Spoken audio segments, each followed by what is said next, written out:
नमस्कार, विंध्या टाइम्स में आपका स्वागत है। प्रदेश की 4 बड़ी खबरों के साथ आपके बीच हाजिर हुए हैं। सबसे पहले मध्य प्रदेश की इस वक्त की बड़ी खबर, जहां एक और सिंधिया समर्थित विधायकों के छोड़ने के बाद और 2 रिक्त सीटों के साथ यह तय हुआ था कि 24 सीटों पर उपचुनाव होगा, लेकिन यह संख्या अब 24 से 25, 26 और अब 27 पहुंच चुकी है।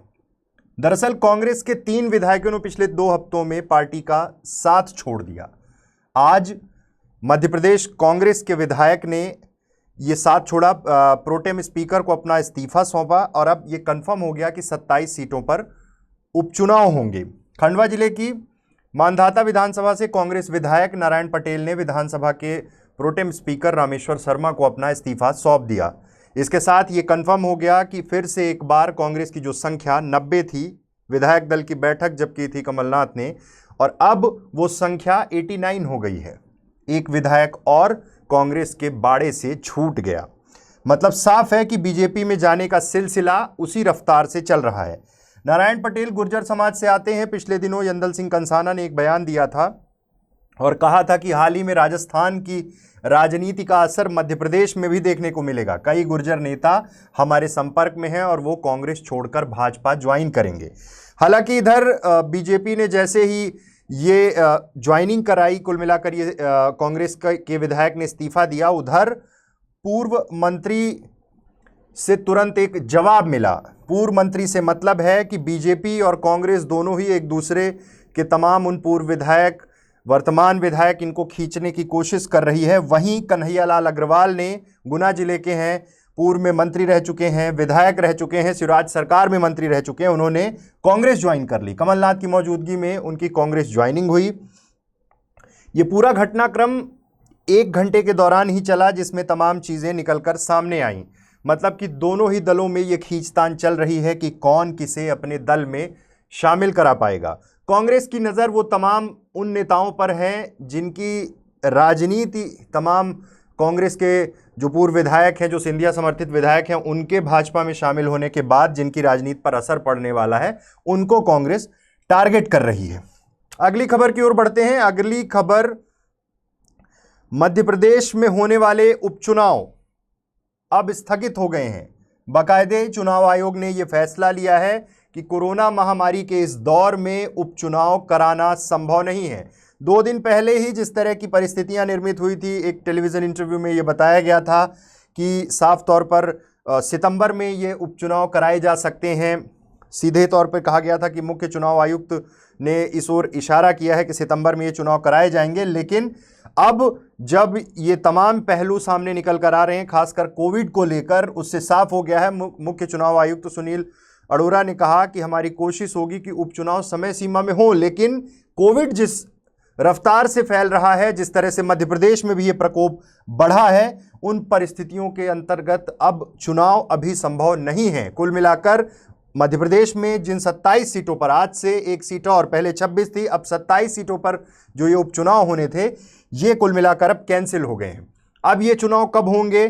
6 महीने तक जो संवैधानिक व्यवस्था है उसमें 6 महीने तक मंत्री पद पर रहा जा सकता है, लेकिन 6 महीने के बाद उन्हें चुनाव जीतकर सदन पहुंचना होता है, नहीं मंत्री पद चला जाता है। इन परिस्थितियों में अब साफ कर दिया है, चुनाव आयोग ने भी ये चीज़ें साफ कर दी है कि संवैधानिक जो व्यवस्था है उसके अंतर्गत धारा 324 के तहत सरकारों से बात करेंगे किस तरह से परिस्थितियां हैं, क्योंकि जिस रफ्तार में अभी कोविड है उससे कहीं ना कहीं सरकारें बहुत डरी हुई हैं। और अब कहीं ना कहीं ये पूरी कवायद जिस तरह से चलने वाली है, जिस तरह से लॉकडाउन भोपाल में किया गया, भोपाल के बाद तमाम पूरे मध्य प्रदेश में 2 दिन टोटल लॉकडाउन, सैटरडे और संडे।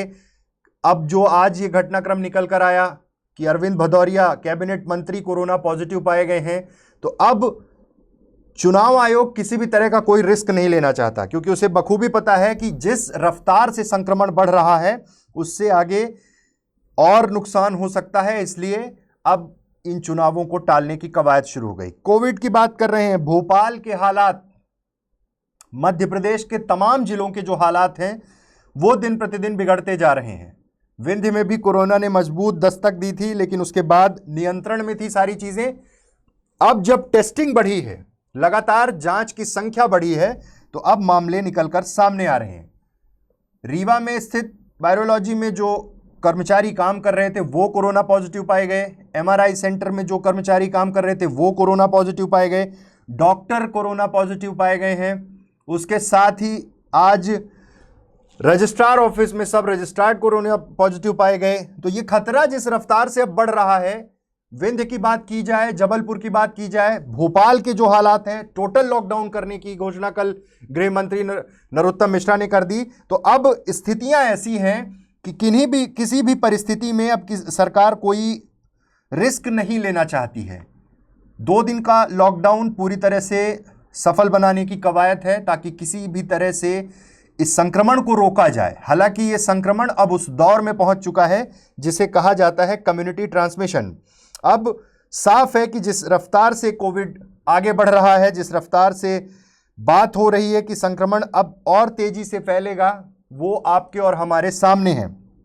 दूसरी ओर वैक्सीन के ट्रायल की बात हो रही है। तमाम ऑक्सफोर्ड से लेकर रूस, भारत में सीरम, तमाम कंपनियों को लेकर चर्चा हो रही है कि वैक्सीन तैयार हो रही है। डब्ल्यूएचओ ने आज प्रेस ब्रीफ में जो चीज़ें कही, डब्ल्यूएचओ का कहना था कि किसी भी परिस्थिति में 2021 के पहले वैक्सीन बन पाना संभव नहीं है। बहुत कंफ्यूजन है कि आखिर किस तरह की चीज़ें होंगी आगे, सब कुछ अनसर्टेन है। तमाम उद्योग बुरी तरह से प्रभावित हैं, स्मॉल साइज बिजनेस हो चाहे लार्ज स्केल के बिजनेस हो, सब बुरी तरह से प्रभावित हैं। सरकार कितने इनिशिएटिव ले पा रही है ये आपके सामने है, आगे आने वाले समय में और साफ तौर पे दिखेगा। पुख्ता चीज़ें क्या है? पुख्ता चीज़ें यही हैं कि अब हम जिस दौर में हैं, खतरा दिन प्रतिदिन बढ़ रहा है। हमें और आपको सुरक्षित रहने की ज़रूरत है। हमने देखा है पिछले दिनों जिस तरह से विंध्य में आंकड़े बढ़े हैं, चाहे रीवा की बात की जाए, सतना, सिंगरौली, सीधी, हर जगह लगातार टेस्टिंग बढ़ रही है और टेस्टिंग बढ़ने के साथ ही आंकड़े उसी रफ्तार से बढ़ रहे हैं। हमें और आपको सुरक्षित रहने की अब बहुत जरूरत है। उपचुनाव टल गए, कैबिनेट मंत्री कोरोना पॉजिटिव पाए गए, कई विधायक कोरोना पॉजिटिव पाए गए। डॉक्टर्स पर किस तरह का प्रभाव है ये हम और आप देख पा रहे हैं। इसलिए बचाव ही सब कुछ है। तरह तरह की चीजें रिसर्च से निकलकर सामने आ रही हैं। कभी बात होती है कि N95 कोरोना रोकने में सक्षम नहीं है, नई डिजीज है, तरह तरह की बातें निकलकर सामने आती रहेंगी। लेकिन जो प्रारंभिक बचाव के तरीके हैं जिनसे हम बच सकते हैं, उन्हें अपनाना बेहद जरूरी है। तो ये थी आज दिन भर की बड़ी खबरें। ऐसी तमाम खबरों के लिए आप बने रहिए विंध्या टाइम्स के साथ। बहुत बहुत धन्यवाद।